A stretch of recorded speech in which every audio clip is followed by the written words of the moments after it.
I'd like to introduce our moderator. We did have Suzanne Cruz Sewell, who's with the DFW Airport. She was supposed to be here to moderate. She had a family emergency, but she could not come. But filling in is a friend of the chamber, Miss Rina Batra, who is the CEO and founder of Software Professional Incorporated. And joining Rina on stage are our panelists, who I'd like to welcome on stage as well. It's Shalini Kodial, who's the founder of Shalini Kodial CPA.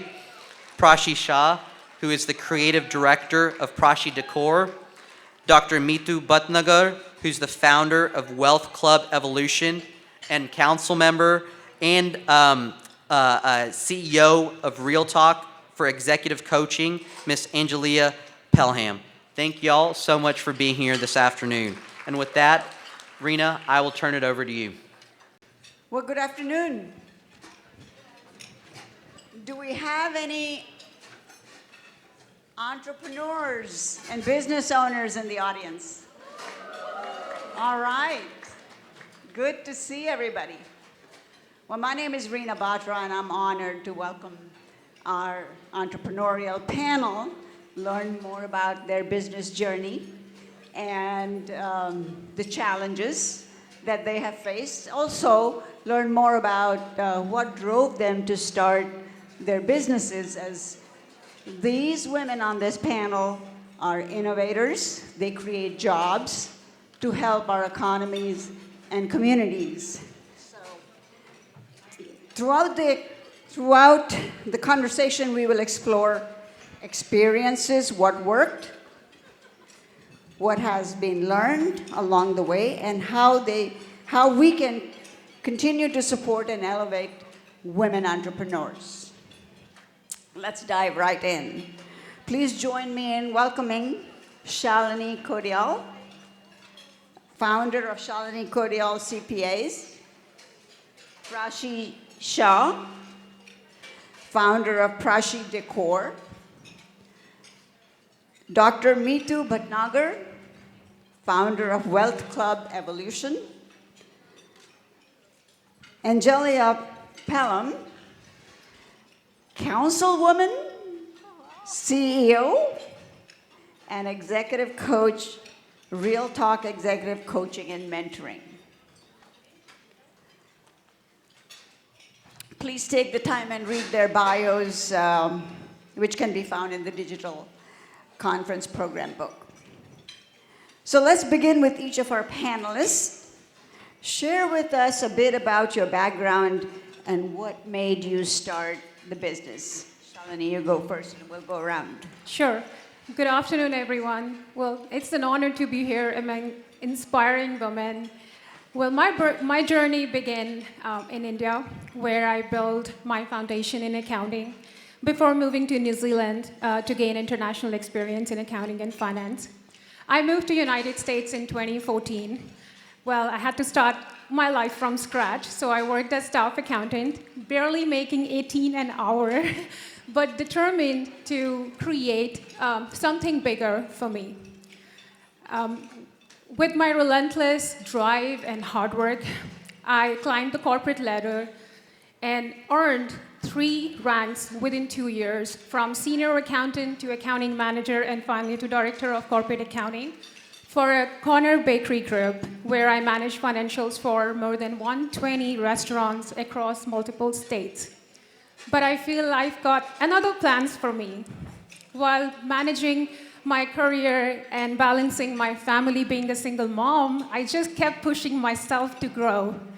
2023 was a turning point in my life when the company that I worked for filed bankruptcy, and they laid off my CEO, other 6 accountants, and myself, because I was the highest paid employee and they couldn't afford. So it was a turning point that could have broken me, but I learned from that, and I had 2 options: either to go back to corporate with my 2 weeks of severance pay, where I could manage to pay my bills, or decide to focus on my side hustle. So I decided to focus on my side hustle. Instead of looking for another job, I launched my firm, Shalini Kotel CPAP LLC, with the hope that I could inspire other women owners in accounting and tax. With just 2 clients, and one of my first 2 clients are here in this group at table number 65. They're all my wonderful clients, and they're the true testimony of my true dedication and hard work. So I started my firm with just 2 clients, and now serving more than 250 business owners in the last 2 years. Thank you. I have saved more than $5 million in successful tax planning. So my firm focuses on fractional CFO services, tax planning, and tax resolution. I work with a lot of women entrepreneurs who don't understand accounting and tax, and I like to make that experience fun and exciting for them. Yes, and I have a small message to everyone out here. When I bet on myself when I started my firm, I would like to inspire you all to not underestimate your strength, bet on yourself, take risks, and build the future that you deserve. Thank you. Prashi. Hi, I'm Prashi with Prashi Decor, and thank you so much for having me today. It's an honor. My journey began when I would say about 15 years old. I was always fascinated with design and fashion, and I had amazingly supportive parents that let me pursue my dream. They encouraged me to move to New York, go to design school, and that's when the real journey started. As I moved to New York and I learned so much about the design industry, very early on I set up a portion of my dorm room as like a small little manufacturing unit, and I started making small accessories and bags and little t-shirts and whatnot. And in college, I got my first break. I was picked up by Henry Bendel's, so it was very exciting to me. At such a young age, that happened. And then I moved on into clothing. I started developing styles. I moved back to Texas thinking I'm going to launch a full-on clothing line, and so I did. I started developing the line out inside of a garage in my parents' home in the room above the garage, and it slowly, steadily grew. And in between all of this, and this is the most important part, I got engaged and I decided to get married in 2007. So, I thought, okay, I'm gonna get married and then I'm gonna continue my fashion line. Well, while I was getting married, I realized, wait, I need a really fashionable wedding. And I was looking for an Indo-fusion designer to design this Indian wedding for me because I'm an American-born Indian, so I wanted the best of both, I would say, Indian and Western, festivities kind of fused together for this 4-day affair. And I never found anyone. So I ended up just doing whatever I could myself. And, we kind of carried along, finished the wedding. It was stressful. I did it myself. And then fast forward 2008, as I was still continuing my business, there was a big financial crisis. And all my store buyers, all the department stores, everyone stopped paying, and they weren't placing orders, so we took a big financial hit. So during that time, I kept thinking, okay, I have to restructure this business. So I went back and I thought, you know what? When I got married, I actually did that whole wedding by myself. I didn't have anyone help me. So maybe I should try adding that to my business and see if I can do that for others. And so slowly, I started marketing the concept of doing small weddings, parties, graduations, sweet 16s. And I got my first order, and I funded the whole event with just those first initial deposits I got. And before we knew it, we were operating from a small garage, a small room above the garage.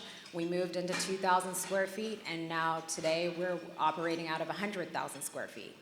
So we realized over the years that there was such a need for Indo-fusion designers that can cater to a diverse market such as couples like my husband and I who wanted something different. So that's kind of how our story became. So here we are today. Thank you. Hi, my name is Meetu Bhatnagar. Thank you for this opportunity to share my journey with you all. So I came from a very small town in India. Growing in a small country, town, all the restrictions that I had, they only sparked my ambition to grow. I came to this country with degrees. I was not allowed to do whatever I wanted, right? I wanted to study maths, but I came from a very conservative background. My parents wanted me to just get married and have all those degrees. So I did my PhD. I got I got a doctorate degree in organic chemistry with the research focused on nutrition in cardiovascular diseases. And then I landed on this wonderful land of opportunity. My kids were my priority, and I wanted the control of my time. So that's why I went into entrepreneurship. And I was managing two businesses. One was childcare center, and the other was real estate investments. So back in 2019, I was doing phenomenally good in both my businesses, and I was thinking of expansion. But with expansion comes a lot of responsibilities. And my son was in 11th grade, and I needed to focus more on him. And childcare always came with a lot of challenges like employee turnover, kids leaving the facilities and all. So that's when I decided to leave the childcare industry and focus on the real estate investments. Today I focus just only on investments, and I do ground up constructions, developments, value add portfolios, repositioning them, and that's my journey. Thank you. Good afternoon, everyone. My name is Angelia Pelham, and I am a series of reinventions. I grew up in a home, eighth of 9 children, and neither of my parents graduated from high school. And so I had an opportunity to reinvent myself and continue my education. I went on to get my master's degree and then ultimately started my career in the human resources or human capital management field. I started my career with the Walt Disney World Company early on. I was the director of the Magic Kingdom Human Resources. And then I was recruited to this little company called Frito-Lay PepsiCo. They're the reason that my husband and I moved from Florida to Texas, and spent about 8 years with Frito and Pepsi as the vice president of human resources, both on the sales and the manufacturing side. I left Frito and Pepsi in the early 2000s and went on to be the head of HR for a number of companies. I was the executive vice president and chief HR officer for Cinemark Holdings, the movie company, and then went on to be the senior vice president and chief HR officer for Dave & Buster's. So I spent about a little over 30 years in corporate America, and as a chief HR officer, one of the things that I got an opportunity to see is a lot of succession planning and a lot of discussion around who was ready for that next role and who wasn't. And so there were very candid conversations that were happening in the boardroom around talent. One of the common things that I saw was women, we weren't always getting the most candid feedback. We were not always getting the most appropriate coaching and development. But yet, at the end of the day, we would say, she's not ready, but he is. So we weren't always lifting our heads to have conversation and relationship. We didn't do a really good job as women self-marketing. We kept our heads down, we focused on the work, and we didn't take time to do a little bit of self-marketing and building those relationships. So I saw all of that happening in the C-suite. So when I decided to leave corporate America for primarily 2 reasons. One was I was ready for a change in my career. I knew that there was more than working 60, 70 hours a week and being away from home traveling. And 2, my daughter was at 16 at the time, and I really knew that if I wanted to make an imprint on her life, I needed to be present physically and emotionally. So I made a leap of faith. I reinvented myself again and decided that after 30 years of looking forward to that paycheck on the 1st and 15th of the month, that I was going to create my own paycheck.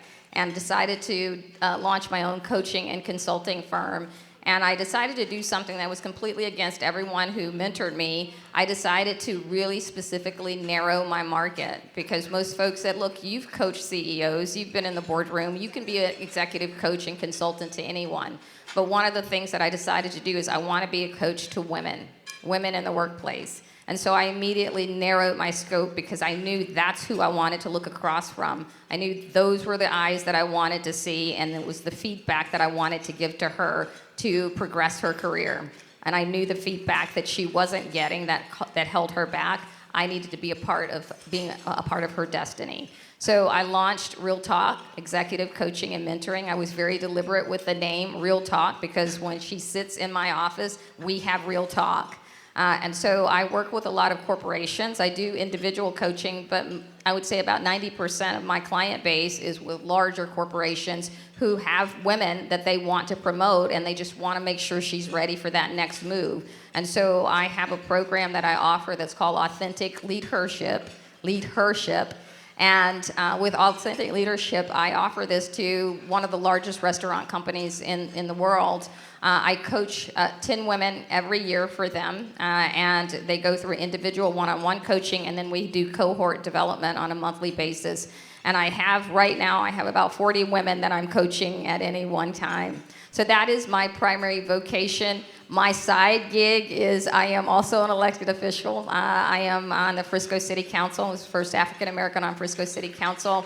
And correction, first African American female on Frisco City Council. I think we did have a male a number of decades ago. So you can have it all. You may not be able to have it all at the same time, but you can have it all. And so as women, I think, one of the biggest pieces of advice I wanted to give you is don't be afraid to reinvent yourself. Your past does not dictate your future. You can have everything you want. You have to pace and sequence it, be focused, get the right feedback, get the right person in your corner, and go for the stars.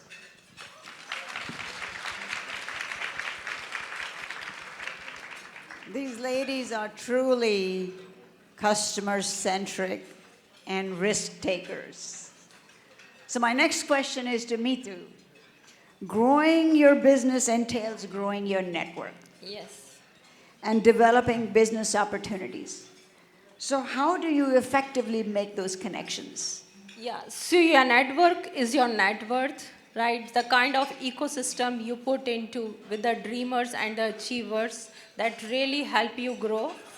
I came with a background, when I landed to US, I was having $0 in my pocket with all my fancy degrees. But with all that, when I was in front of the right people, I am able to do multifamily acquisitions, big portfolios, but 50 million, 60 millions. So I would say, put yourself with the people where you want to be.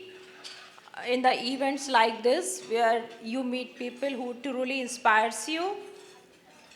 Networking is the main, and then attending, joining various associations, professional associations, and that's it. Thank you. My next question is to Shalini and Angelia. Your service requires a unique skill set where you need empathy and understanding. Please talk a little bit more about this, empathy and understanding. Yeah, I'll go. My coaching firm, again, focused specifically on all things human capital consulting, as well as executive coaching for women. And I think a part of being able to be an effective coach is to have walked in the shoes of many of these women in the workplace. I know their pains, I know their frustrations, I know sometimes how they're misinterpreted and misguided and misdirected, and so it takes that level of understanding of where they've been and where they're trying to go, I think, to be an effective coach. And so a lot of what I do is around being emotionally intelligent and ensuring that the women that I coach take that same level of emotional intelligence to the workplace. So yes, I think empathy and understanding is absolutely critical for you to be able to relate and connect to your consumer or your customer. Shalini? Sure. For me, it plays a major role because accounting is just aren't numbers. It's about people, their businesses, and their dreams. They've put their hearts into the business, right? So I deal with a lot of entrepreneurs, immigrants. They're always overwhelmed by taxes. And they're always, like, most of the times I hear, like, oh, I'm paying too much in taxes. Oh, I don't know where my money is going, especially the women entrepreneurs, because 60% of my clientele is women entrepreneur. And I'm telling you, like, this path is, like, really easy if you have a proper guidance and if you have someone who can make this process simple, strategic, and empowering. I want my clients to be heard, supported, and empowered. And empathy and understanding is really, really playing a big key in scaling my business, because most of them always complained, like, oh, my prior CPA or preparer did not answer my call or not reply to text messages or emails, and where I share my number with my clients. So I'm like, I provide a proactive CPA approach. I meet my clients throughout the day so that they're heard and empowered. It's not after the fact. I'm a proactive CPA that talks to you throughout the year. So the empathy and understanding, again, is the key in this business. Thank you.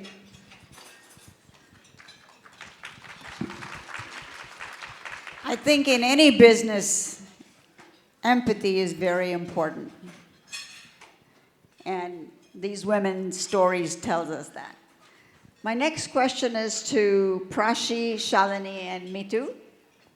How have you had to innovate or adapt your business model in response to changing in the market today? So, Mitu. Change is the only constant, right? With every storm that comes with a lot of opportunities, especially in the real estate industry. And when I am responsible for other people's money, I constantly do a lot of research and look at the forward curve.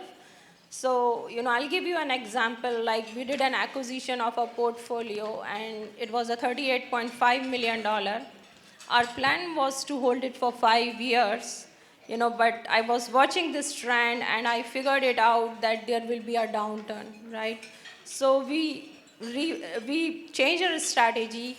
We put the portfolio on sale, exited it, and we sold it for $57.5 million. Because the market was at the top.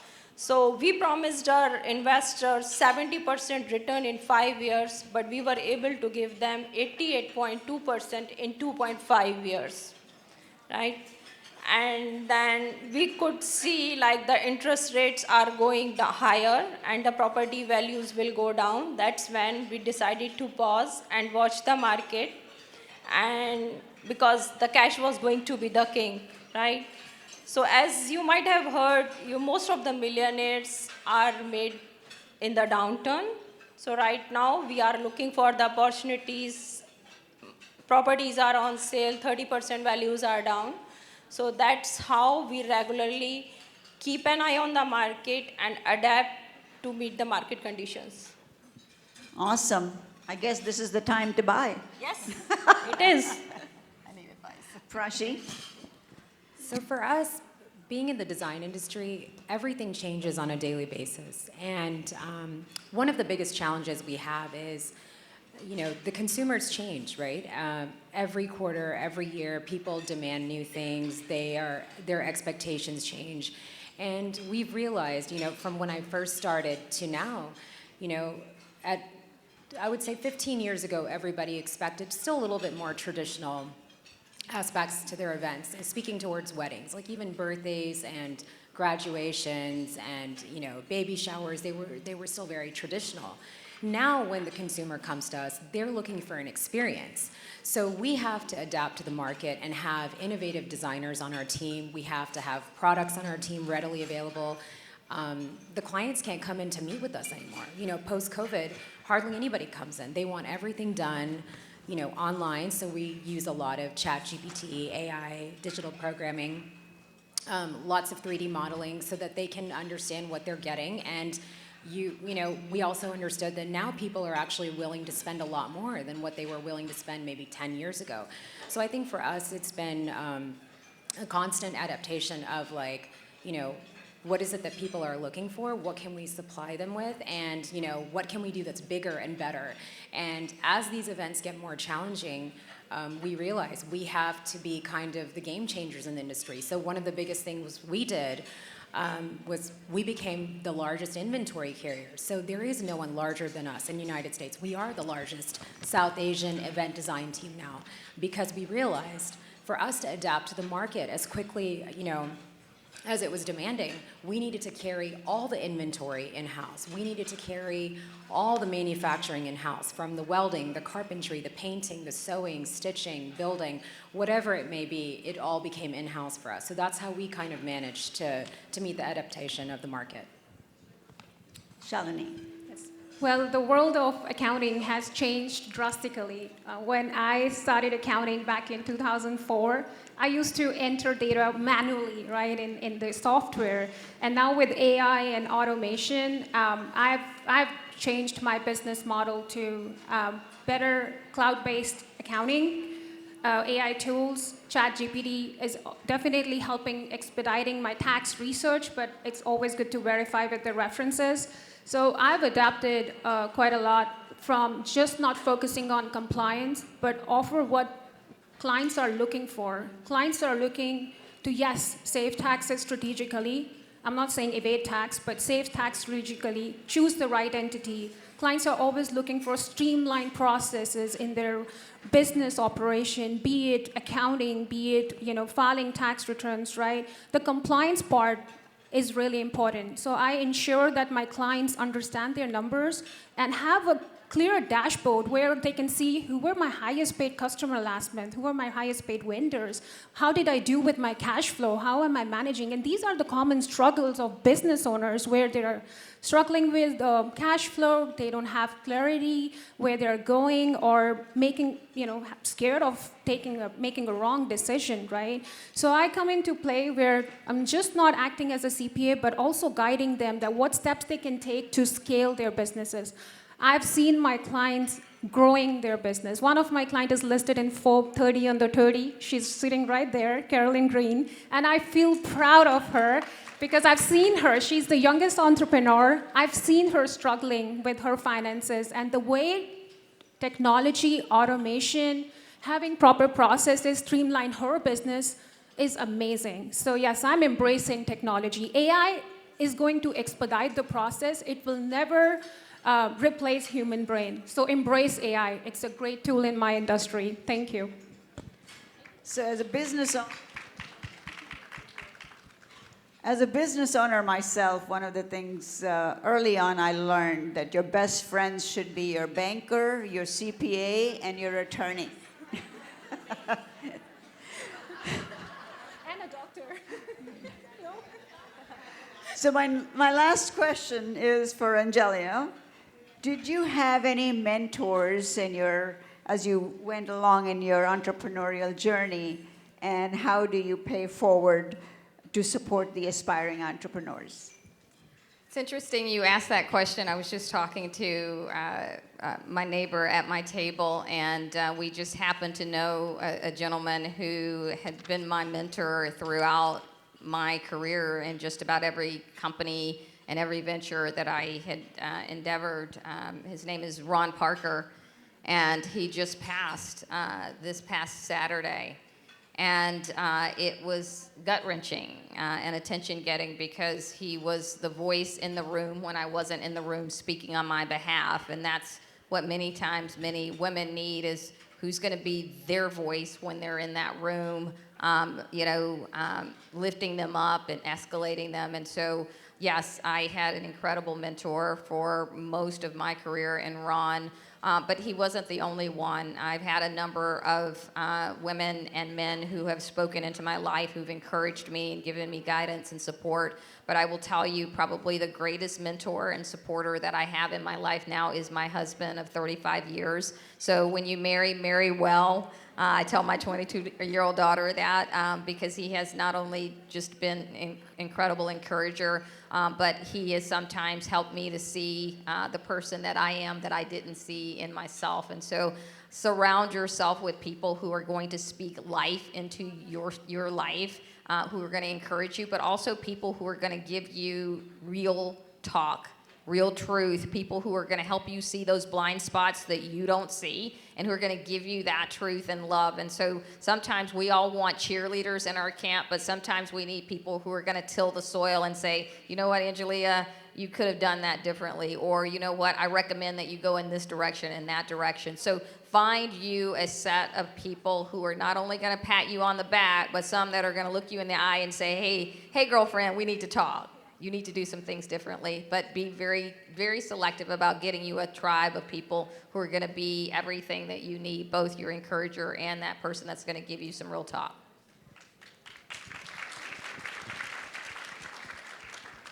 Well, a heartfelt thank you to our amazing panelists learning about their entrepreneurial journey. And hopefully we can keep these conversations going on and make some more connections to progress our businesses. Thank you. Do we have time for questions? Okay. Prachi, how are you managing the destination weddings as far as getting the exact decor across the world that your client is expecting? Okay, that's a tough one. But so what we did, in all honesty, we started this business in Dallas. And after we studied all these markets, we realized that outside of Dallas, there was still so much more opportunity. And now a lot of people are asking for destination weddings. So we developed a way to go to these countries, wherever. We do weddings in Italy, Greece, Switzerland. We've done them all over. We're in Mexico constantly. So we go to these local markets and we actually hire people. We train them to design on our level. And we develop the products there because we obviously can't move all the products that we have in-house from our manufacturing units. So, but we know we have the specs of how to create them. So we create them in the local markets, and that's how we develop these events in other countries. And some events, they do import it from here, but for most of it, we do all locally. So we go across the board from, you know, whether it's the flowers, the structural items, the fabrications, all of that we will source locally, and that's how we make these destination weddings happen. Thank you. I don't know who this question is for, but I'll read it. When you decided to pivot, who were your support system, and how did they help you getting stronger and optimistic? Who wants to take that question? Anybody decided to pivot? Yeah, I've done a few pivots in my day. As I shared, I think, you know, again, having a strong family support network is going to be helpful, but also having people that are in your particular function or industry is also helpful when you pivot. I think, you know, the key is to make sure that whenever you pivot, you're running to something and you're not running from something. And so you have to be very clear about what is it that you're running to. And remember, when you run towards something, take the learnings that you learned from the place that you ran from. Don't run without having something in your bag that you're taking from that place. And so I think pivoting is important. Sometimes we get so stuck in the mud that when we don't want to change, change is good. But when you pivot, make sure that you've done your research, you know what you're pivoting to, take the lessons learned from the place that you were at, and always have a tribe with you. So again, they can give you that feedback along the way. Well, thank you all. We learned some interesting things about the journeys of these amazing entrepreneurs. Let's keep working together and lifting each other so we can help each other grow. Thank you. Thank you, everyone. Thank y'all ladies very much. And Rena, thank you again for filling in at the last second and moderating our panel. Y'all did well. To show a token of our appreciation, our board member Lakshmi is going to help present a gift and take a quick picture with y'all. So thank y'all very much.